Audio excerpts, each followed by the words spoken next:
Welcome everyone. तो ये miscellaneous proof का ये वीडियो है जिसमें हम लोग आज प्रूफ करेंगे क्या, इसमें प्रूफ करेंगे जो दो नोट दिए थे chapter 1 of class 10 real number के आखिरी में नोट दिए थे क्या, एस सी एफ और पी क्यू आर तुम ऐसे निकाल सकते हो।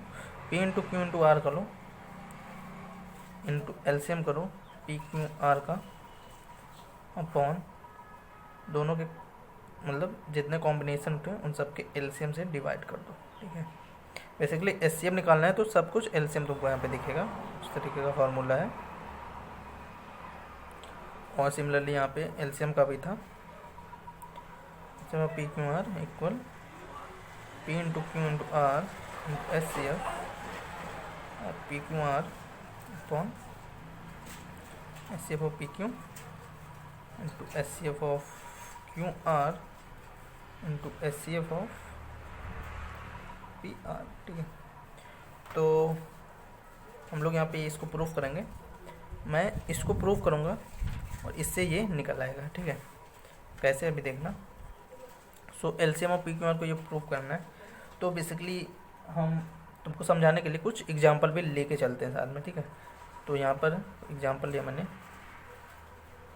15, एक नंबर लिया 3 इंटू 5, एक नंबर 24 लिया जो कि होगा 2 2 4 2 8 3 25, ये सबका प्राइम फैक्टराइजेशन है, और एक 30 होगा।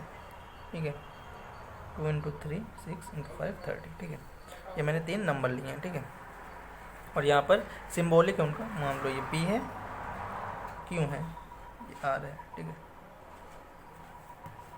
अब क्या, अब हम लोग करते क्या थे, मैंने क्या बताया था, जो मैंने बताया था एलसीएम निकालने का तरीका। एलसीएम निकालना है अगर मुझे 15 24 30 का, तो मैं करता क्या था, जो बड़ा वाला मतलब जिस प्राइम फैक्टराइजेशन में ज़्यादा नंबर होते थे उसको लिख लेता था पहले। ठीक है, उसको मैंने लिख लिया। ठीक है, तो साथ साथ मैं यहाँ पे करूँगा, मतलब पी क्यू आर का अगर मुझे एलसीएम निकालना है तो मैं क्या करूँगा, एलसीएम और पी क्यू आर, उसमें पहले मैंने किया क्या, यहाँ पे क्यों था ना प्राइम फैक्टराइजेशन में जिसका सबसे बड़ा था। ठीक, तो उसको मैंने ले लिया पहले। ठीक है, जो सिमिलर यहाँ पे किया है, ये लिया मैंने। ठीक है, ये लिया मैंने, फिर क्या किया था मैंने, फिर मैं चेक करता था कि इस प्राइम फैक्टराइजेशन में क्या नंबर है, मैं जिसका लिया मतलब क्यों का लिया, तो क्यों का मैं पी से, फिर क्यों का आर से भी चेक करूँगा कि अगर इन दोनों में मैं चेक करूँ तो क्या नंबर है जो मैं मिस कर रहा हूँ। मतलब जैसे यहाँ पे अगर चेक करूँ तो ये नंबर मैं 5 को मिस कर रहा हूँ, बाकी 3 मेरे पास है। ठीक है, तो 5 को मिस कर रहा हूँ, ये मैं चेक करता था। ठीक है, तो मैं क्या करता था, फिर यहाँ पे 5 मल्टीप्लाई करता था। ठीक है, ये 5 है क्या, this is a number missing, this is a number missing in P and Q. ठीक है, ये नंबर मिस कर रहा है पी एंड क्यू में, जब हमने क्यू को ले लिया है तब ये नंबर मिस कर रहा है। ठीक है, अब यहाँ पे क्यू इंटू मैं क्या लिखूँ, ये 5 आया कैसे होगा, तो देखो पहले क्या देखते हैं, एच सी एफ और पी एंड क्यू मुझे देता क्या है। जब भी हम लोग एच सी एफ निकालते थे पी एंड क्यू का, तो हम लोग प्रोडक्ट करते थे जो नंबर दोनों में कॉमन होते थे। ठीक है, जैसे यहाँ पर एच सी एफ में क्या करेंगे, इन दोनों में जो नंबर कॉमन होगा उसको उठाएंगे। जैसे यहाँ पे अगर एच सी एफ देखूँ, मैं एच सी एफ देखूँ यहाँ पर, अगर H C F of 15 and 24, तो इन दोनों में जो कॉमन है वो मुझे सिर्फ 3 दिख रहा है, तो 3 को उठाता था। अगर और कोई कॉमन होते थे तो उसका भी मैं प्रोडक्ट करता था। ठीक है, तो बेसिकली एच सी एफ होता क्या है, H C F is product of numbers. ठीक है, H C F is product of numbers common in both P and Q. ठीक है, इससे तुम लोग तो सहमति होगी। ठीक है, इसको मान रहे होगे, product of numbers common in both and P and Q. अगर अब मैं क्या करता हूँ, अगर ये जो एच सी एफ है पी एंड क्यू का, इसमें अगर मैं मल्टीप्लाई कर दूँ नंबर, इसमें अगर मैं मल्टीप्लाई कर दूँ number missing in P and Q. ठीक है, इसमें अगर मैं मल्टीप्लाई कर दूँ number missing in P and Q, तो मुझे मिल क्या रहा है, इसमें तुमको मिलेगा द नंबर, इसमें मिलेगा नंबर एक्सेप्ट डैट क्यों जो तुमने ले लिया है, जो तुमने क्यों लिया है नंबर, उसको एक्सेप्ट करके, मतलब जैसे पी क्यों की बात करूँ तो क्यों को छोड़ के जो नंबर है पी वो तुमको मिलेगा, चाहे तुम चेक कर लो, ठीक है। HCF of P and Q अगर मैंने देखा तो आया 3, और जो नंबर मिसिंग है पी एंड क्यू में वो होता है 5, तो ये देख लो ये पी ही तुमको दे रहा है 15, ठीक है। तो HCF of P and Q into number missing in P, ये number missing in P and Q है, this is not the number uncommon in P and Q. इससे कंफ्यूज ना होना कि ये पी और क्यू में जो नंबर नहीं मिल रहा है अनकॉमन, जैसे यहाँ पे लग रहा है कि 5 इन दोनों में अनकॉमन है, ठीक है, इन दोनों में नहीं मिल रहा है तो वो नंबर है नंबर मिसिंग, नहीं। जैसे अगर तुम्हारा ये होता 3 इंटू 3 इंटू 5 जो पी होता, 3 इंटू 3 इंटू 5 विच इज़ 45, अगर मान लो ये तुम्हारा पी होता, और क्यों वही सिमिलर सेम ही था 2 इंटू 2 इंटू 2 इंटू 3, ये तुम्हारा क्या 24 ही होता, ठीक है, ऐसे ही होता। तो उस केस में जो एचसीएफ आ रहा है इन दोनों का एचसीएफ अगर देखो तो वो आ रहा है 3, ठीक है, एचसीएफ 3 आ रहा है अभी भी, लेकिन जो नंबर मिसिंग आ रहे हैं वो देखो, अगर इन दोनों से कंपेयर करो तो कौन कौन नंबर मिसिंग है, एक 3 और एक 5 दोनों ही मिसिंग है, ठीक है। तो इन दोनों नंबर से मुझे मल्टीप्लाई करना होता, तो क्या ये दोनों नंबर से जो मल्टीप्लाई करना हो इसमें ये नंबर देख रहे हो 3 क्या दोनों में अनकॉमन है, नहीं 3 तो कॉमन है, बट मैं जब इसको ले चुका हूँ उसके बाद मुझे ये नंबर मिसिंग हो रहे हैं, और ये वाला देखो अभी भी, ये वाला जो रिलेशन अभी भी होल्ड करेगा, देखो 3 इंटू 3 इंटू 5 वो अभी भी वो नंबर हमारे पास पी ही दे रहा है, ठीक है, अभी भी नंबर पी ही दे रहा है। तो इससे मत सिर्फ कंफ्यूज होना कि ये अनकॉमन है, that is a number missing in P and Q, जब मैंने ये क्यू को एज इट इज ये ले लिया है, ठीक है। तो ये रिलेशन ध्यान रखना, ठीक है। तो number missing in P and Q से ही मैंने मल्टीप्लाई किया 5, और इसको मैं लिख सकता हूँ number missing in P and Q would B, क्योंकि क्यू मैंने ले लिया है तो इसको मैं लिख सकता हूँ, यहाँ पे पी आया होगा, number missing in P and Q यहाँ से मेरा निकल के आता है P upon HCF of P and Q, ठीक है। यहाँ से अगर मैं देखूँ, यहाँ से मैं अगर देखूँ तो क्या निकल के आ रहा है, नंबर जो मुझे चाहिए missing, number missing in P and Q, it is a number P upon HCF of P and Q, okay. तो मैं क्योंकि 5 मल्टीप्लाई किया तो यही यहाँ पे सिमिलर सा यहाँ पे करूँगा, मतलब क्यू इंटू पी करूँगा upon HCF of P and Q, ठीक है। फिर मैं क्या करूँगा, अब इतना कर लिया था, फिर मैं क्या करता, फिर मैं करता अब इस क्यू को आर से कंपेयर करता, देखता कौन सा मिसिंग है। तो क्यू और आर को कंपेयर किया तो मैंने देखा अगेन 5 मिसिंग है, ठीक है, क्यू और आर को कंपेयर किया अगेन 5 मिसिंग है, तो मैं उस 5 को भी मल्टीप्लाई कर लेता, ठीक है, उस 5 को भी मैं मल्टीप्लाई कर लेता। बट वो तुम लोग को समझ में आ गया होगा कि सर आपने गलती की है, लेकिन मैं 5 को भी मल्टीप्लाई करता, अभी यहाँ तक देखो, तो ये जो 5 था it is again the number जो कि क्यू एंड आर में मिसिंग है, this is 5 is again the number which is Q, जो कि मिसिंग है क्यू एंड आर में। तो सिमिलर सा रिजल्ट यहाँ भी यूज़ करके number missing in Q and R would be, जो क्यू को छोड़ के जो नेक्स्ट नंबर है R upon HCF of Q and R, ठीक है, वही मैं मल्टीप्लाई करता, ठीक है। तो एचसीएफ इंटू आर अपॉन यहाँ पर किससे मल्टीप्लाई करता है, HCF of Q and R, ठीक है, इससे मैं मल्टीप्लाई कर रहा होता, ठीक है। अब तुम लोग बोलोगे सर हम यहाँ पे नेक्स्ट 5 लेते ही नहीं क्योंकि हमको एलसीएम मिल चुका था, क्योंकि हम लोग इससे अब कंपेयर कर रहे होते तो मुझे 5 कॉमन नहीं मिल रहा होता। लेकिन ये हमेशा ऐसा केस नहीं होता ना, जैसे तुम मान लो ऐसा होता तुम्हारा केस, तुम्हारा पी होता, ठीक है, पी होता मान लो 15 ही, ठीक है, पी होता तुम्हारा 15 ही, ठीक है, पी होता तुम्हारा 15 ही 3 इंटू 5, क्यों तुम्हारा सिमिलर 24 ही होता, 2 इंटू 2 इंटू 2 इंटू 3 होता, एंड आर जो होता वो तुम्हारा मान लो 42 होता, ठीक है, दिस इज 2 इंटू 3 इंटू 7। उस केस में जब मैं एलसीएम निकालने जाता 15, 24 एंड 42 का, ठीक है, एलसीएम जब निकालने जा रहा होता तो पहले मैं क्यों को उठाता, that is 2 into 2 into 2 into 3, क्योंकि सबसे बड़ा प्राइम फैक्टराइजेशन यही उठाता। फिर मैं इन दोनों में मिसिंग नंबर देखता जो कि मुझे 5 दिख रहा है, ठीक है, उससे मल्टीप्लाई करता। फिर मैं देखो अब इन दोनों में जो मिसिंग नंबर है उससे भी मल्टीप्लाई करना पड़ता मुझे 7, क्योंकि अभी भी मुझे 7 नहीं दिख रहा था यहाँ पे, ठीक है। तो इस केस में मुझे ये मतलब ये का जनरल मैटर है कि तुमको मल्टीप्लाई करना ही पड़ेगा, यहाँ पे देखो एज अ जनरल केस मुझे वो भी नंबर मल्टीप्लाई करना पड़ा जब मैंने इन दोनों को चेक किया कौन सा नंबर मिसिंग है, ठीक है। यहाँ पर तो एक स्पेशल केस है जो 5 अभी मिसिंग नहीं हो रहा था, ठीक है। 5 यहाँ से मैंने ले लिया, फिर 5 मिसिंग नहीं हो रहा था, तो मुझे इसकी ज़रूरत नहीं थी। But as a general case मतलब लेके चलना पड़ता है ना, कि जैसे मुझे इसकी भी ज़रूरत पड़ सकती है, तो वही मैंने फार्मूला में रखा कि मैं फिर क्यू एंड आर का भी चेक करूँगा। जो नंबर मिसिंग होगा वो बेसिकली यहाँ इस फार्मूले से आता है, number missing in Q R is except that number that is R upon S C upon P and R, वो भी इससे मल्टीप्लाई करता है। बट अब भाई मुझे ये केस भी तो कंसीडर करना पड़ेगा, क्योंकि अगर मैं इससे चला तो मेरा ये आ रहा है,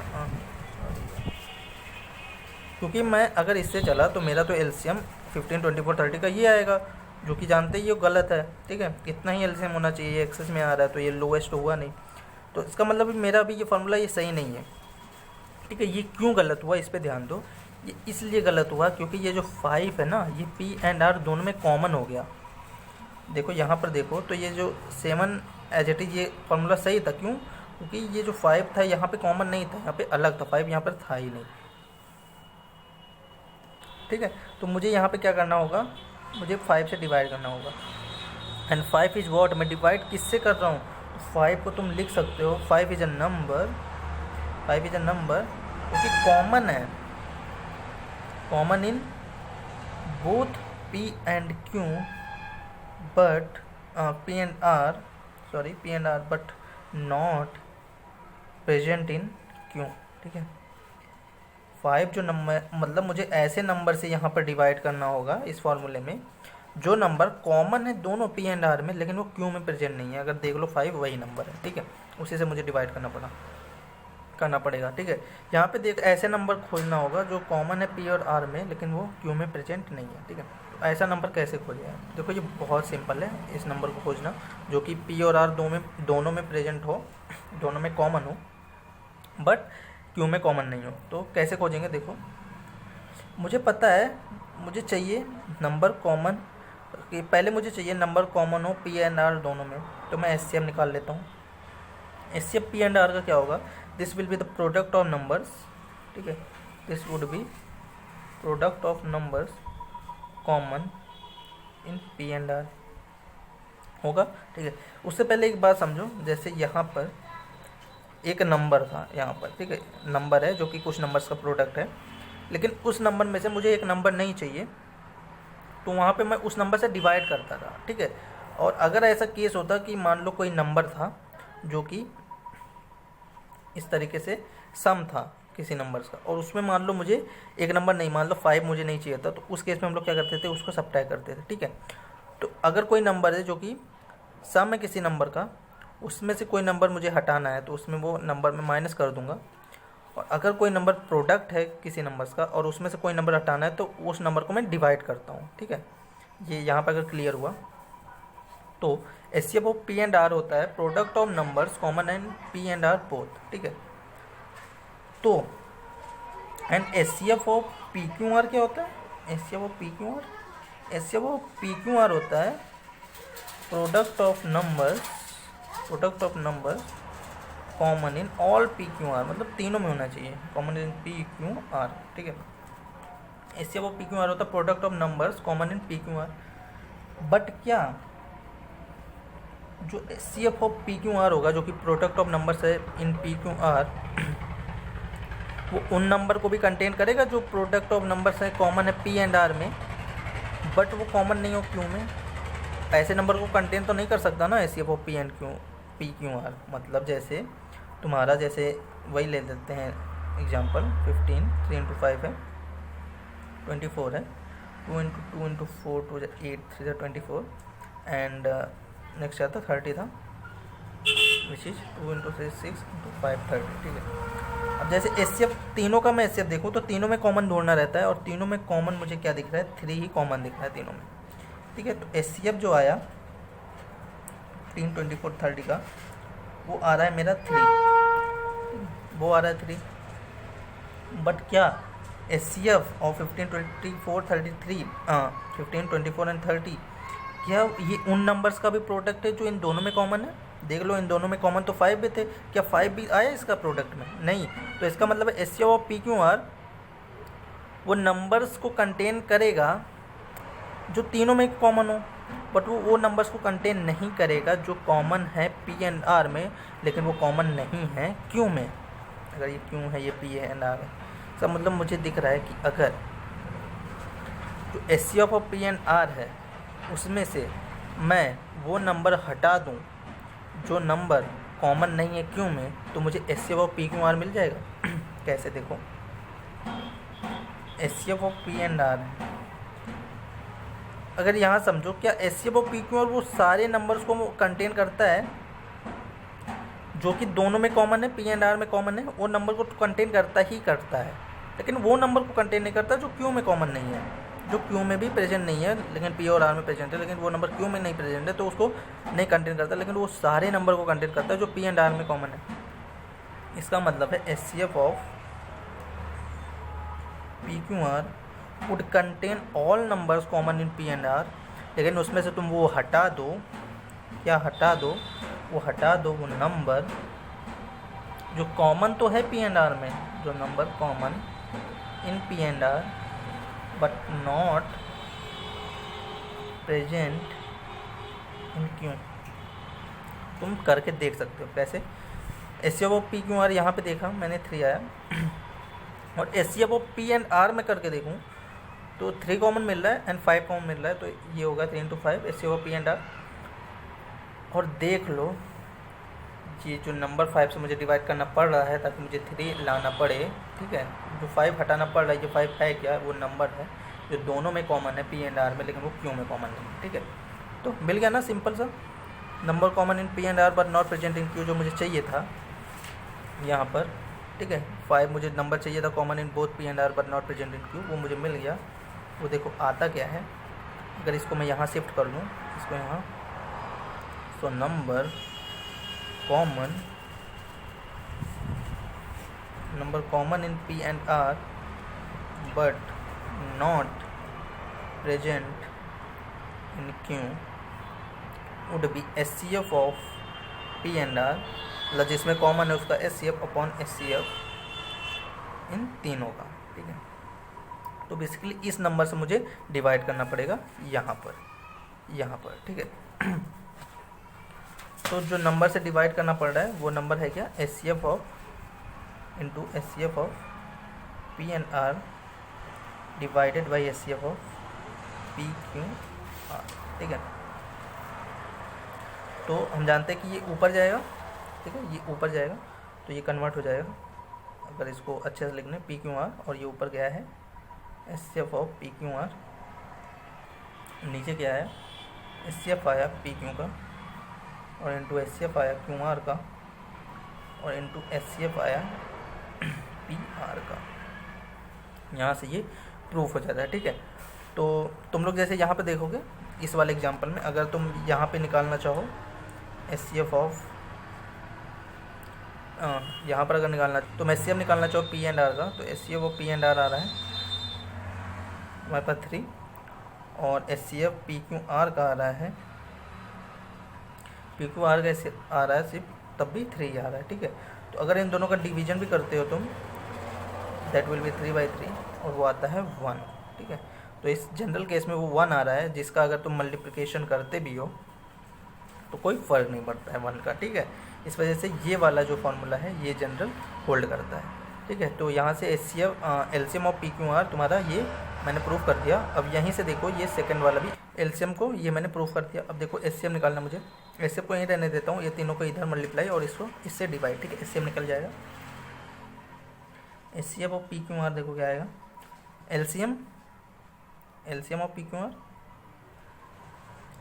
इंटू इन तीनों का product SCF of P Q into SCF of Q R into SCF of P are.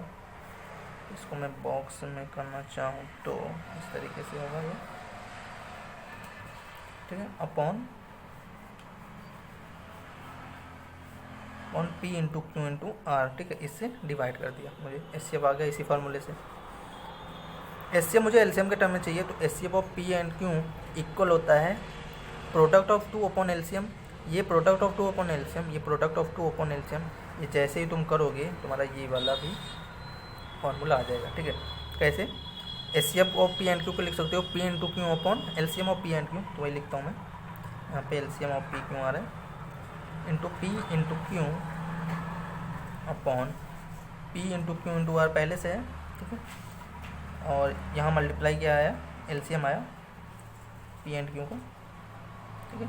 और इसको भी चेंज करूँगा, क्यू इंटू आर करूँगा, वन डिवाइड करूँगा LCM of Q and R से, क्योंकि दो इंटीजर केस में तो वैलिड है ना वो फार्मूला। और यहाँ पर भी पी इंटू आर करूँगा और मल्टीप्लाई कर दूँगा LCM of P and R से, ठीक है। हुआ ये। अब देखो 1p 1q and 1r, this 1p this 1q and this 1r। अब देख लो HCF of P Q R क्या है, LCM of P Q R into Q into P into R upon LCM of P Q, LCM of Q R, LCM of P R, ठीक है। यहाँ से ये वाला भी ड्राइव हो जाता है, ठीक है। सो ये हुआ कंप्लीट प्रूफ, ठीक है। So okay, thank you everyone.